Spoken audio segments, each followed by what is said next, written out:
உலகத்துல பொறந்த நம்ம ஒவ்வொருவருக்கும் ஏதாச்சும் ஒரு பிரச்சனை வந்துகிட்டே தான் இருக்கும். ஆனா, அத பார்த்து பயந்து ஓடுறதுனால நமக்கு எதுவும் நடக்க போறது கிடையாது. எதிர்த்து போராட நம்ம கத்துக்கணும். ஆனா, இங்கேயும் ஒரு சின்ன பொண்ணு இருக்காங்க. அவங்களுக்கு தன்னோட அப்பாவே தன்னை அபியூஸ் பண்றதுனால வீட்ல இருக்க பிடிக்காம அவங்க தன்னோட வீட்டை விட்டு கிளம்பி ஓடி போறாங்க. இதுக்கப்புறம் என்னாச்சு அப்படின்றதான் இன்னைக்கு நான் பார்க்க போற படத்தோட மீதி சுவாரஸ்யமான கதையே. அந்த வகையில இன்னைக்கு நான் பார்க்க போற படம் 1974ல டொனால்டோட இயக்கத்துல ஒரு அமெரிக்கன் ஹாரர் டிராமா படமா வெளியான பார்ன் இன்னசென்ட் படத்தோட கதையை தான் பார்க்க போறோம். வாங்க இப்ப வீடியோக்குள்ள போகலாம். இந்த படமே பாத்தீங்கன்னா மெயினா ஒரே ஒரு கேரக்டர் தாங்க சுத்தி வரும். அவங்க தான் நம்ம படத்தின் கதாநாயகனான கிறிஸை பொறுத்த வரைக்கும் ரொம்ப அன்பான அழகான ஒரு பொண்ணு. இன்னும் ஸ்கூல் தான் படிச்சுட்டு இருந்திருப்பாங்க. அவங்களுக்கு 16 வயசு தான் ஆகுது. ஆனா அவங்க அப்பா இந்த பொண்ணை அடிக்கடி போட்டு அடிக்கிறதுனால என்னமோ இந்த பொண்ணு தன்னோட வீட்டை விட்டு கடந்த 2 வருஷமா பாத்தீங்கன்னா 6 டைம் ஓடி போயிருந்திருப்பாங்க. இது அவங்க வீட்டுல நடக்கிற ஒரு வாடிக்கையான ஒரு விஷயம். இந்த பொண்ணுக்கு பாத்தீங்கன்னா ஒரு அண்ணன் இருந்திருப்பான். அந்த அண்ணனையும் பாத்தீங்கன்னா இவங்க அப்பா அடிக்கிறதுனால என்னமோ இவங்க 2 பேர் மட்டும் தான் பாத்தீங்கன்னா ஒருத்தருக்கு ஒருத்தர் ஆறுதலா இருந்திருப்பாங்க.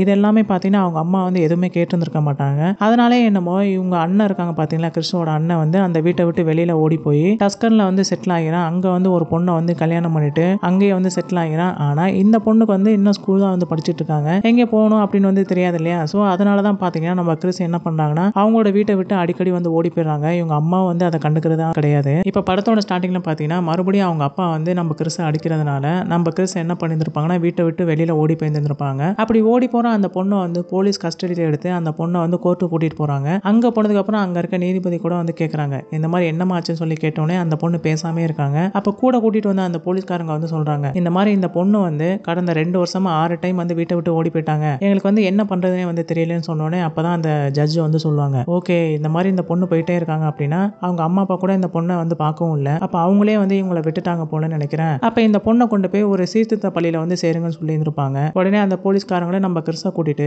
ஒரு ஜோனல் சென்டர்னு சொல்ல போற சீர்திருத்த பள்ளிக்கு கொண்டு போய் அந்த பொண்ணை விடுறாங்க. அங்க போனதுக்கு அப்புறம் பாத்தீங்கன்னா லாஸ்கோன்னு சொல்லிட்டு இவங்களுக்கு கோஆர்டினேட் பண்ற ஒரு லேடி ஒருத்தவங்க அங்க வேலை பார்த்துட்டு இருந்திருப்பாங்க. அவங்க என்ன பண்ணிருப்பாங்கன்னா இந்த பொண்ணை கூட்டிட்டு போயிட்டு ஒரு ஷவர்ல அந்த பொண்ணை குளிக்க வச்சுட்டு அவங்க என்ன பண்றாங்கன்னா, உனக்கு ஜானட்னு ஒரு பொண்ணு இருப்பாங்க, அவங்களோட ஒரு ரூம்ல தான் நீ தங்க போறேன்னு சொல்லிட்டு ஒரு ரூம் காட்டுறாங்க. அங்க பாத்தீங்கன்னா இந்த பொண்ணு மாதிரியே இருக்க நிறைய பொண்ணுங்க அந்த சென்டருக்குள்ள இருக்காங்க. ஒருத்தருக்கு ஒருத்தர் பாத்தீங்கன்னா ரொம்ப விசித்திரமா இருக்காங்க. ஏன்னா அந்த நாட்டுல எல்லாம் பாத்தீங்கன்னா இப்ப வீட்டை விட்டு வெளியில ஓடி போறவங்க பாத்தீங்கன்னா பெரும்பாலும் பெற்றோர்கள் அபியூஸ் பண்ணிட்டாங்கன்னு சொல்லி வெளியில ஓடி போறவங்க. இன்னொரு ரகம் யாருன்னு பாத்தீங்கன்னா இந்த மாதிரி போதை பழக்கத்துக்கு அடிமையான நிறைய பொண்ணுங்களா இருப்பாங்க பாத்தீங்களா, அவங்க எல்லாத்தையும் வீட்டை விட்டே வெளியில துரத்தி விட்டுருவாங்க, நீ வரக்கூடாதுன்னு சொல்லிட்டு. அந்த மாதிரியான பெண்கள் தான் அங்க நிறைய பேர் இருந்திருப்பாங்க. அவங்கள பார்த்தோன்னே நம்ம கிறிஸ்க்கு கொஞ்சம் பயமா தான் இருந்திருக்கும். எல்லாரும் பாக்குறதுக்கு விசித்திரமா இருந்திருப்பாங்க. எல்லாரும் ட்ரக்ஸ் எடுத்துக்கிறதும் சிகரெட் குடிக்கிறதும் ரொம்ப வாடிக்கையா இருந்திருக்கும். அவங்கள சுத்தி தான் நம்ம கிறிஸும் அந்த ரூம்குள்ள வாழ ஆரம்பிச்சிருந்திருப்பாங்க. அங்க போனதுக்கு அப்புறம் அவங்க நிறைய பேரை மீட் பண்றாங்க. அதுல ஒரு பொண்ணு யாருன்னு பாத்தீங்கன்னா மோக்கோ. இந்த மோக்கோக்கு பாத்தீங்கன்னா நம்ம கிறிஸை பார்த்தவே சுத்தமா பிடிக்காது. எப்ப பார்த்தாலும் நம்ம கிறிஸ் கிட்ட வம்பளுக்கே வந்திருப்பான். அந்த மோக்கோ கூட பாத்தீங்கன்னா ஜானட்னு சொல்லிட்டு இன்னொரு பொண்ணு ஒருத்தர் இருந்திருப்பான். அந்த பொண்ணு பாக்குறதுக்கு ரொம்ப ரகட் பாய் மாதிரி இருந்திருப்பா. எதற்கு எடுத்தாலும் கோப்பரா ஒரு பொண்ணு. இப்ப இந்த மாதிரியான ஒரு இடத்துக்கு போனதுக்கு அப்புறம் கிறிஸ் ரொம்ப பயந்துட்டு தான் இருந்திருப்பாங்க. ஆனா அங்க பாத்தீங்கன்னா ஒரு பார்பரான்னு சொல்லிட்டு ஒரு டீச்சர் இருந்திருப்பாங்க. அவங்களோட கிளாஸ்க்கு தான் எல்லாருமே போகணும். சோ அன்னைக்கு பாத்தீங்கன்னா காலையில இந்த கிளாஸ்க்கு 12 பொண்ணுங்களை அனுப்பிச்சு வச்சிருந்திருப்பாங்க. அந்த கிளாஸ்க்கு போனதுக்கு அப்புறம் அவங்க ஜியோகிராஃபில இருந்து நிறைய கொஸ்டின்லாம் கேட்டிருந்திருப்பாங்க. அங்க இருக்க பொண்ணுங்களுக்கு எதுக்குமே பதில் தெரிஞ்சிருக்காது. இதுவே ஒரு ட்ரக்ஸா இருந்தா நான் பதில் சொல்லியிருந்திருப்பேன், இதெல்லாம் எனக்கு தெரியாதுன்னு சொல்லிட்டு அந்த ஜானட் பொண்ணு ரொம்ப வம்பிழுத்துட்டு இருந்திருப்பான். அதை பார்த்துட்டு நம்ம பார்பரா டீச்சருக்கு கோவம் வந்திருக்கும், நீ வாயை மூடி இல்லைன்னா வெளியில போகணும்னு சொல்லியிருந்திருப்பாங்க. அதே சமயம் பாத்தீங்கன்னா நம்ம கிறிஸ் அவங்க கேட்ட கேள்வி எல்லாத்துக்கும் பதில் சொல்லியிருந்திருப்பாங்க. இதனாலே பாத்தீங்கன்னா அந்த பார்பரா டீச்சருக்கு நம்ம கிறிஸை ரொம்ப பிடிச்சு போயிருந்திருக்கும். இப்படி ஒரு அறிவுள்ள ஒரு பொண்ணு எப்படி இங்க மாட்டிக்கிட்டாங்கன்னு சொல்லிட்டு இந்த பொண்ணை பத்தி நம்ம தெரிஞ்சுக்கணும்னு சொல்லிட்டு இந்த பொண்ணோட பேக் ரெக்கார்ட் எல்லாத்தையும் அவங்க செக் பண்ணி பார்த்துருப்பாங்க. அப்பதான் அந்த பொண்ணுகிட்டே கேட்டு இருந்திருப்பாங்க, இந்த மாதிரி நீ ஸ்கூல்ல நல்லா படிச்சிருந்திருக்க, டாப்பரா இருந்திருக்க, உனக்கு ஜியோகிராஃபி ரொம்ப பிடிக்குமா சொல்லி கேட்டோன்னே ஆமா எனக்கு ரொம்ப பிடிக்கும்னு சொல்லியிருந்திருப்பாங்க. அப்போ உனக்கான காரணம் என்ன, இந்த மாதிரி நீ எதுக்கு வீட்டை விட்டு ஓடி போன, இதுக்கான காரணத்தை உனக்கு சொல்லணும்னு விருப்பம் இருந்தா என்கிட்ட சொல்லுன்னு சொன்னோன்னே ஃபர்ஸ்ட் அந்த பொண்ணு இந்த டீச்சரை அவாய்ட் பண்ணிட்டே தான் போயிருந்திருப்பாங்க. ஆனா இந்த டீச்சர் ஒவ்வொரு டைமும் இந்த பொண்ணு கிட்ட எதுக்காண்டி நீ போன அப்படின்னு கேட்டுக்கிட்டே இருக்கிறதுனால ஒரு கட்டத்துல அவங்களும் சொல்லிடுறாங்க, இந்த மாதிரி எனக்கு வீட்டுல இருக்கவே பிடிக்கல, இங்க இருக்கவும் பிடிக்கல, உங்களையும் எனக்கு பிடிக்கலன்ற மாதிரி அந்த பொண்ணு பேசுறாங்க. இது அந்த டீச்சருக்கு ரொம்ப மன வருத்தத்தை தான் உண்டாக்கி இருந்திருக்கும். அன்னைக்கு ஒரு நாள் பாத்தீங்கன்னா இந்த பொண்ணு இப்ப ஷவருக்கு குளிக்கலாம்னு சொல்லி போயிருந்திருப்பாங்க நம்ம கிறிஸ். ஸோ அங்க குளிச்சுட்டு இருக்கும்போது பாத்தீங்கன்னா டக்குன்னு அந்த தண்ணி நின்று போயிருந்திருக்கும். என்னடா ஆச்சுன்னு சொல்லிட்டு அப்படியே முன்னாடி பக்கம் பாக்குறாங்க. அங்க பாத்தீங்கன்னா அந்த மோக்கோ அவங்க ஃப்ரெண்ட்ஸ் எல்லாத்தையும் கூட்டிட்டு வந்திருப்பாங்க. இந்த மோக்கோ கிட்ட அந்த டீச்சர் கூட சொல்லியிருந்திருப்பாங்க, அந்த லாஸ்கோன்றவங்க. அவங்க என்ன சொல்லியிருந்திருப்பாங்கன்னா, இந்த மாதிரி இந்த பொண்ணு அடிக்கடி வீட்டை விட்டு வெளியில ஓடி போயிடறான்னு சொல்லியிருந்திருப்பாங்க. அதனால இந்த மோக்கோ என்ன பண்ணியிருந்திருப்பானா, ஓ ஓஹோ நீ தான் அந்த பொண்ணா, நீ எப்படி இனிமே ஓடி போறன்றத நானும் பாக்குறேன்னு சொல்லிட்டு அவங்க ஃப்ரெண்ட்ஸ் எல்லாரும் சேர்ந்து அந்த பொண்ணை குண்டு கட்டா தூக்கி கீழே படுக்க போட்டுட்டு அவங்க எல்லாருமே வந்து அந்த பொண்ணை ரேப் பண்றதுக்கு வந்து ட்ரை பண்ணிட்டு இருந்திருப்பாங்க. அப்போதைக்கு அந்த ஜானிட்னு சொல்ல போற அந்த பொண்ணு என்ன பண்ணிருப்பாங்கன்னா கையில வந்து ஒரு பெரிய குச்சி மாதிரி வச்சிருந்திருப்பாங்க. அந்த குச்சியை வச்சு கிறிஸ்துவோட பிறப்புறுப்புலயே வந்து குத்தி இருந்திருப்பாங்க. அதனால வலி தாங்க முடியாம அந்த பொண்ணு கத்திக்கிட்டே இருந்திருப்பாங்க. இந்த சீன் தான் பாத்தீங்கன்னா இந்த படத்திலே வந்து மிகப்பெரிய ஒரு கான்ட்ரோவர்சியல் சீனா மாறுச்சு. இதுக்கப்புறம் பாத்தீங்கன்னா இந்த சம்பவம் நடந்ததுனால இதை நினைச்சு வருத்தப்பட்டுக்கிட்டே இருக்க நம்ம கிறிஸ் என்ன பண்ணியிருப்பானா அன்னைக்கு நைட்டு தூங்கி கூட இருந்திருக்க மாட்டாங்க. அவங்க ரூம்ல போயிட்டு அழுதுகிட்டே தான் இருந்திருப்பாங்க. அடுத்த நாள் கிளாஸ் போறதுக்காண்டி எல்லா பொண்ணுங்களும் வந்து அந்த கிளாஸ்க்கு வந்து போக ஆரம்பிச்சிருப்பாங்க. அங்க போய் அந்த பார்பரா டீச்சர் வந்து கிளாஸ் எடுத்துட்டு இருக்கும்போது நம்ம கிறிஸ் என்ன பண்ணியிருப்பாங்கன்னா டக்குன்னு இடையிலே எந்திரிச்சு வேகமா வந்து ஓட ஆரம்பிச்சிருப்பாங்க. ஏன்னா அவங்க இதுக்கு முன்னாடி என்ன சொல்லியிருப்பாங்கன்னா அவங்க ஃப்ரெண்ட்ஸ் கூட எனக்கு வந்து இங்க இருக்கவே பிடிக்கல, நான் வந்து வெளியில போயிடலாம் இருக்கேன்னு சொல்லிட்டே இருந்திருப்பாங்க. அதனால இந்த பொண்ணு வந்து தப்பிச்சு ஓட போறான்னு சொல்லிட்டு எல்லாருமே வந்து வெளியில வேகமா ஓடி வந்திருப்பாங்க அவங்கள பிடிக்கிறதுக்காக. ஆனா அந்த டீச்சர் கூட இருக்க அந்த பொண்ணுங்க எல்லாருமே சீக்கிரம் ஓடு கிறிஸ், நீ ஓடு, ரன் ரன் சொல்லி கத்துனதுனால அந்த கிறிஸ் என்ன பண்ணிருப்பானா வேகமா ஓடிட்டே இருந்திருப்பாங்க. ஆனா அந்த ஜோனல் சென்டர் பாத்தீங்கன்னா ரொம்ப ரொம்ப பெருசு, பல ஏக்கர் வந்து வளைச்சு போட்டு வச்சிருந்திருப்பாங்க.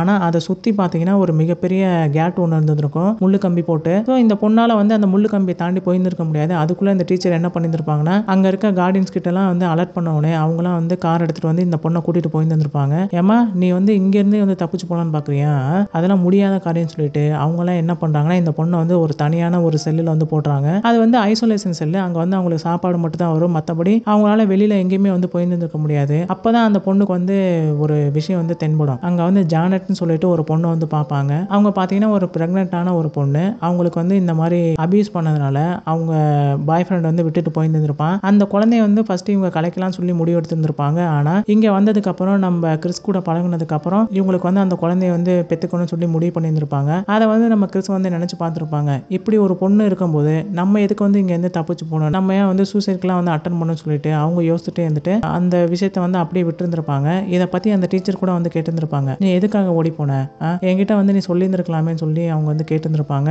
ஆனா இதை வந்து உன்கிட்ட சொல்லலாம் வந்து தேவையில்லாத விஷயம் அந்த பொண்ணு சொன்னதுனால அந்த டீச்சர் என்ன பண்ணியிருந்திருப்பாங்கன்னா சரி நான் உனக்காக ஒரே ஒரு உதவி பண்ணேன்னு சொல்லிட்டு அந்த ஜூனியர் சென்டர்லேயே ஹெட் இருப்பாங்க பாத்தீங்கன்னா அவங்க கிட்ட பேசி நம்ம கிறிஸுக்காக வந்து ஒரு 4 நாள் வந்து வீட்டுக்கு போறதுக்கு வந்து அனுமதி வாங்கி கொடுத்துருந்துருப்பாங்க. இதுக்கப்புறம் பாத்தீங்கன்னா கிறிஸோட அவங்க அப்பா வந்திருந்திருப்பாங்க. இந்த பொண்ணை கூட்டிக்கிட்டு அவங்களோட வீட்டுக்கு வந்து போயிருந்திருப்பாங்க. அங்க போனதுக்கு அப்புறம் ரொம்ப நாள் கழிச்சு அவங்க அப்பா அம்மா பாக்குறதுனால சந்தோஷமா இருந்திருப்பான். ஆனா மறுபடியும் பாத்தீங்கன்னா அன்னைக்கு நம்ம கிறிஸ் என்ன பண்ணிருப்பாங்கன்னா அவங்க ஃப்ரெண்டை பாக்குறதுக்காண்டி கரோலோட வீட்டுக்கு வந்து போயிருந்திருப்பாங்க. சரியா 6 மணிக்கு கிளம்பி இருந்திருப்பாங்க. ஆனா ரிட்டர்ன் வரதுக்கு வந்து 10 மணி ஆயிருந்திருக்கும். ஸோ அவங்க அப்பா வந்து கேட்டிருந்திருப்பாங்க, இந்த மாதிரி வந்து 6 மணிக்கு போனேன், இப்ப 10 மணிக்கு தான் வரேன், அந்த காரோல் வீட்டுல வந்து நீ என்ன பண்ணிட்டு இருந்த, உண்மையை சொல்லுன்னு சொல்லி கேட்டோன்னே இங்க பாருங்க நாங்க வந்து பேசிக்கிட்டு தான் இருந்தோம், படம் பார்த்துக்கிட்டு இருந்தோம் சொன்னோன்னே அவர் வந்து கேட்டிருந்திருக்க மாட்டாரு. உன் பின்னாடி இருக்க அந்த டாப் வந்து ஏன் ஏறி இருந்திருக்கு, நீ அவன் கூட வந்து அந்த மாதிரிலாம் அது இருந்தியான்னு சொல்லி ஒரு மாதிரி வந்து பேச ஆரம்பிச்சோன்னே இந்த பொண்ணுக்கு வந்து ரொம்ப அழுகே வர ஆரம்பிச்சிருக்கும். டப்புன்னு அவங்க அப்பா வந்து கண்ணத்திலே வந்து அரைஞ்சிருந்திருப்பாங்க. அப்படியே தாங்க முடியாம நம்ம கிறிஸ் என்ன பண்ணிருப்பாங்கன்னா மறுபடியும் அங்கேருந்து தப்பிச்சு இவங்களோட அண்ணன் இருக்காங்கன்னு சொன்னேன் பாத்தீங்கன்னா டஸ்கன்ல, ஸோ அவங்கள பாக்குறதுக்காண்டி ஒரு பஸ்ஸை பிடிச்சி டஸ்கனுக்கு வந்து கிளம்பி போயிருந்திருப்பாங்க. இந்த பொண்ணு வெளியில தப்பிச்சு ஓடி போயிட்டான்ற விஷயத்த வந்து இவங்க அப்பா என்ன பண்ணிருப்பாங்கன்னா அந்த ஜோனல் சென்டர்ல இருக்கவங்களுக்கு வந்து கால் பண்ணியிருந்திருப்பாங்க.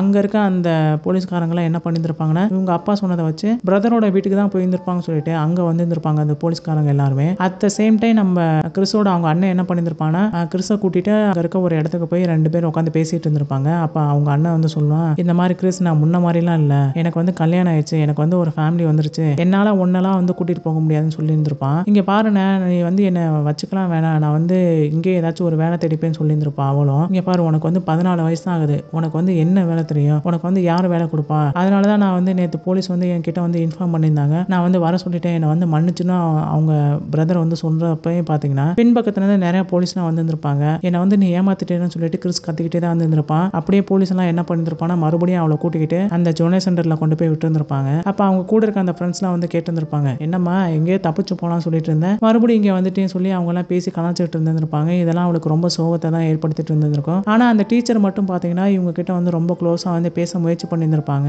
ஆனா நம்ம கிறிஸ் என்ன பண்ணியிருந்திருப்பாங்கன்னா அந்த பார்பரா டீச்சரை விட்டு விலகி தான் போயிட்டே இருந்திருப்பாங்க. ஏன்னா இதுக்கு முன்னாடி சீன்ல நம்ம பார்பரா டீச்சர் கிட்ட வந்து அந்த பொண்ணு என்ன சொல்லி இருந்திருப்பாங்கன்னா எனக்கு வந்து எங்க அம்மா வந்து ரொம்ப பிடிக்கும், எங்க அப்பா வந்து சுத்தமா பிடிக்காது, எங்க அண்ணனை வந்து நான் பார்க்கணும், அவன் மேல வந்து நான் ரொம்ப அன்பா இருக்கேன் அப்படின்னோடனே அந்த டீச்சர் என்ன சொல்லியிருந்திருப்பாங்கன்னா என்ன வந்து நீ உன் அம்மா மாதிரி வந்து நினைச்சுக்க, உனக்கு வந்து என்ன துக்கம் இருக்கோ அதை என்கிட்ட சொல்லிட்டு அழுனோடனே அந்த பொண்ணு வந்து ரொம்ப அழுது புலம்பி இருந்திருப்பான். அதனால இந்த பார்பரா டீச்சருக்கு வந்து கிறிஸ் மேல வந்து ஒரு இணைப்பிரியாத ஒரு அன்பு வந்து இருந்திருக்கும், தன்னோட பொண்ணு மாதிரி வந்து பார்க்க ஆரம்பிச்சிருந்திருப்பாங்க. ஆனா இந்த பொண்ணு மட்டும் பாத்தீங்கன்னா இவங்களை விட்டு விலகி விலகி போறதே வந்து குறிக்கோளா வச்சிருந்திருப்பான். அன்னைக்கு ஒரு நாள் பாத்தீங்கன்னா மோக்கோ இருக்காங்க பாத்தீங்களா, அந்த பொண்ணு வந்து இவகிட்ட சும்மா சும்மா வம்பிழுத்துக்கிட்டே இருக்கிறதுனால நம்ம கிறிஸ் என்ன பண்ணியிருப்பாங்கன்னா, அன்னைக்கு சாப்பிட்டுட்டு இருக்கும்போது அவன் மேல போட்டு அடின்னு அடிச்சிருந்திருப்பாங்க. அங்க பாத்தீங்கன்னா சாப்பிட்ற இடத்துல ஒரு மிகப்பெரிய கலவரமே வந்திருக்கும். ஏன்னா 2 கேங்கா வந்து பிரிஞ்சிருந்திருப்பாங்க. இந்த பிரச்சனைக்கு வந்து எல்லாருமே காரணம்னு சொல்லிட்டு இந்த ஜானெட், நம்ம கிறிஸ், மோக்கோ இவங்க எல்லாத்தையும் வந்து ஒரு ஐசோலேஷன் செல்லுல வந்து போட்டுருந்திருப்பாங்க. இப்ப இந்த ஜானெட்னு சொல்ல போற அந்த பொண்ணு பாத்தீங்கன்னா ஒரு பிரெக்னன்ட்டான ஒரு பொண்ணு. அந்த பொண்ணையும் சேர்த்து அந்த ஐசோலேஷன் செல்லுல போட்டதுனால அந்த பொண்ணுக்கு பாத்தீங்கன்னா டக்குன்னு அந்த இடுப்பு வலி வர ஆரம்பிச்சிருந்திருக்கும். குழந்தை எட்டி உதைக்கிறதுனால கத்திக்கிட்டே இருந்திருப்பாங்க. அந்த பொண்ணு வந்து கிறிஸ்னு கத்துனதுனால கிறிஸ் என்ன பண்ணிருப்பாங்கன்னா, யாராச்சும் வந்து காப்பாத்துங்கன்னு சொன்னோனே ஒரே ஒரு வார்டன் என்ன பண்ணிருப்பாங்கன்னா, டக்குன்னு வந்து கதவை திறந்துட்டு ஜானெட்டை தூக்கிட்டு ஹாஸ்பிட்டல் வந்து போயிருந்திருப்பாங்க. ஆனா ரொம்ப நேரமா அவங்க வந்து வயிற்று வலியில கத்திக்கிட்டே இருந்ததுனால ரொம்ப நேரம் கழிச்சு இவங்க வந்து கூட்டிட்டு ஆஸ்பத்திரி போனதுனால அந்த குழந்தைய வந்து காப்பாற்ற முடியாம வந்து போயிருந்திருக்கும். இந்த செய்தி வந்து அந்த ஜோனல் சென்டர் முழுக்க வந்து பரவி இருந்திருக்கும். அவங்க எல்லாரும் என்ன பண்ணிருப்பாங்கன்னா, பஸ் எடுத்துக்கிட்டு அந்த குழந்தைய புதைக்கிற இடத்துக்கு வந்து போயிருந்திருப்பாங்க. எல்லாரும் அழுதுகிட்டே தான் இருந்திருப்பாங்க. இதுக்கு முன்னாடி சில என்ன பண்ணிருப்பாங்கன்னா, ஒரு புதுசா ஒரு குழந்தை வரப்போகுதுன்னு சொல்லிட்டு எல்லாரும் ரொம்ப ஜாலியா வந்து இருந்திருப்பாங்க. அந்த குழந்தைக்கு வந்து நாம எல்லாருமே அந்த கிஃப்ட் தரலாம் சொல்லிட்டு நிறைய கிஃப்ட் எல்லாம் வந்து ரெடி பண்ணி வச்சிருந்திருப்பாங்க. ஆனா இப்ப இந்த குழந்தை இறந்து போச்சுன்ற அந்த செய்தி கேட்டோனே அவங்களோட கிஃப்ட் எல்லாத்தையும் கொண்டு வந்து அந்த சமாதி மேல வந்து வச்சிருந்திருப்பாங்க. இப்ப மறுபடியும் அந்த ஜோனல் சென்டர் போனதுக்கு அப்புறம் கிறிஸ் வந்து ரொம்ப கோபமாவே இருந்திருப்பான். ஏன்னா இது எல்லாத்துக்கும் காரணம் அந்த லாஸ்கோ தான். அந்த லாஸ்கோ தான் என்ன பண்ணிருப்பானா, இந்த கலவரம் வந்ததுனால எல்லாரையும் தூக்கி ஒரு ஐசோலேஷன் செல்ல வந்து போட்டுருந்திருப்பாங்க.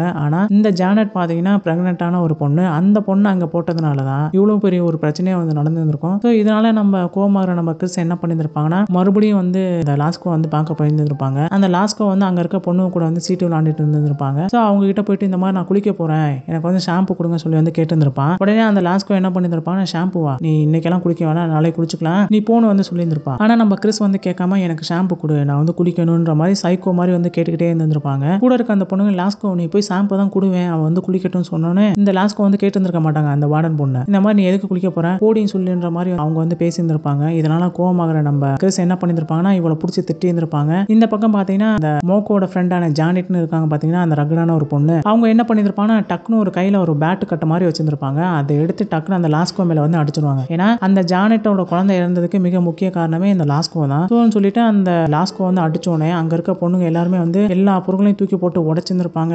எல்லாத்தையும் வந்து கொளுத்தி விட்டு இருந்திருப்பாங்க. எல்லாருமே வந்து தப்பிச்சு ஓடலாம்னு சொல்லி முயற்சி பண்ணிட்டு இருப்பாங்க. ஆனா எல்லாமே லாக் பண்ணி இருக்கிறதுனால அவங்களால வெளியில ஓட முடிஞ்சிருக்காது. இப்ப இவ்வளவு பெரிய கலவரம் நடந்ததுக்கு அப்புறம் இந்த கலவரத்துக்கு காரணம் யாருன்னு சொல்லிட்டு எல்லாரும் ஒவ்வொரு பொண்ணுங்களா வந்து அங்க இருக்க ஹெட் வந்து இன்வெஸ்டிகேட் பண்ண ஆரம்பிச்சிருப்பாங்க. அப்போதைக்கு தான் பாத்தீங்கன்னா நம்ம கிறிஸை வந்து இன்வெஸ்டிகேட் பண்ணியிருந்திருப்பாங்க. அந்த பார்பரா டீச்சர் கூட இருந்திருப்பாங்க. நீ உண்மையை சொல்லு, என்ன ஆச்சுன்னு சொல்லி கேட்டோன்னே இந்த மாதிரி நாங்க வந்து எதுவுமே பண்ணல, எனக்கு வந்து என்ன நடந்துச்சுனே தெரியல, ஒரே கலவரமா இருந்துச்சு, இது எல்லாத்துக்கும் காரணம் அந்த லாஸ்கோ தான் சொல்லிட்டு இவளும் சொல்லியிருந்திருப்பான். இங்க பாருங்க எல்லாருமே வந்து அவ்வளவுதான் வந்து சொல்றாங்க, இந்த பொண்ணுங்க தான் வந்து ஏதோ ஒரு விஷயத்த வந்து மறைக்கிறாங்கன்னு சொல்லிட்டு அந்த ஹெட்டா ஒருத்தவங்க இருப்பாங்க பாத்தீங்கன்னா, அவங்க டீம் எல்லாரும் வந்து பேசிட்டு இருந்திருப்பாங்க. இப்ப இவளையும் அனுப்பிச்சுட்டதுக்கு அப்புறம் அவ வெளியில போயிட்டு இருந்திருப்பா கிறிஸ். நம்ம பார்பரா என்ன பண்ணிருப்பாங்கன்னா, அந்த பொண்ணுங்க எல்லாமே விசாரிச்சுட்டாங்க இல்லையா, அவங்க கூட அந்த கிறிஸ் நடந்து போயிட்டு இருந்திருப்பான். அப்போதைக்கு வந்து நம்ம பார்பரா வெளியில வந்துட்டு கிறிஸை வந்து பாப்பான். என்னாச்சு என்கிட்ட வந்து சொல்ல மாட்டேன்னு சொல்லி கேட்டோன்னே, உன்கிட்ட வந்து எதுக்கு சொல்லணும், நீ யார் எனக்குன்னு சொல்லிட்டு அந்த கிறிஸ் வந்து அப்படியே நடந்து போக ஆரம்பிச்சிருப்பான். அப்ப நம்ம பார்பரா வந்து நினைப்பாங்க, ஒரு சின்ன பொண்ணு பாக்குறதுக்கு ரொம்ப அப்பாவியான ஒரு பொண்ணு தான் செய்யாத ஒரு தப்புக்காண்டி வீட்டை விட்டு வெளியில ஓடி வந்தா,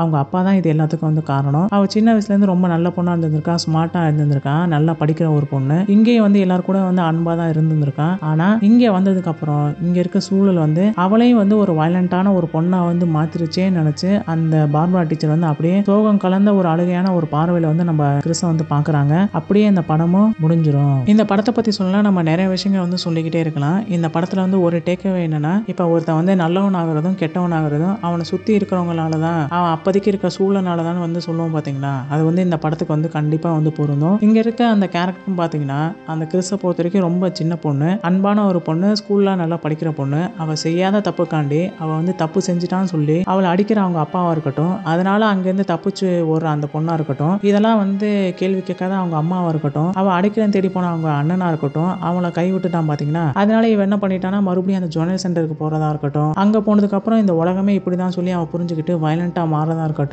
இந்த படத்தை வந்து நிறைய விஷயங்களை பத்தி வந்து பேசியிருந்திருக்கு. அதே சமயம் இந்த படத்துல பாத்தீங்கன்னா ஒரே ஒரு அடல் கண்டென்ட் இருக்கு. அது பாத்தீங்கன்னா அந்த கான்ட்ரோவர்சியலான ரேப் சீன். அந்த ஒரு சீனை மட்டும் தவிர்த்துட்டா இந்த படத்தை வந்து ஃபேமிலியோட உட்காந்து பார்க்கலாம். கண்டிப்பா பெண் குழந்தை பெற்ற எல்லா பெற்றோர்களும் சரி எல்லாருமே வந்து கண்டிப்பா பார்த்தே தீர வேண்டிய படங்களை இந்த படமும் ஒண்ணு, மிஸ் பண்ணிடாதீங்க. அவ்வளவுதான் ஃப்ரெண்ட்ஸ், இப்போ நம்ம வீடியோட எண்டுக்கு வந்துட்டோம். மேலும் இது போன்ற உலக படங்களோட விமர்சனங்கள் உங்களுக்கு வேணும்னா மறக்காம நம்ம சேனல்ல போற நிறைய வீடியோக்கள் வந்து தொடர்ந்து பாருங்க. மீண்டும் இன்னொரு வீடியோ சந்திப்போம். தேங்க்யூ.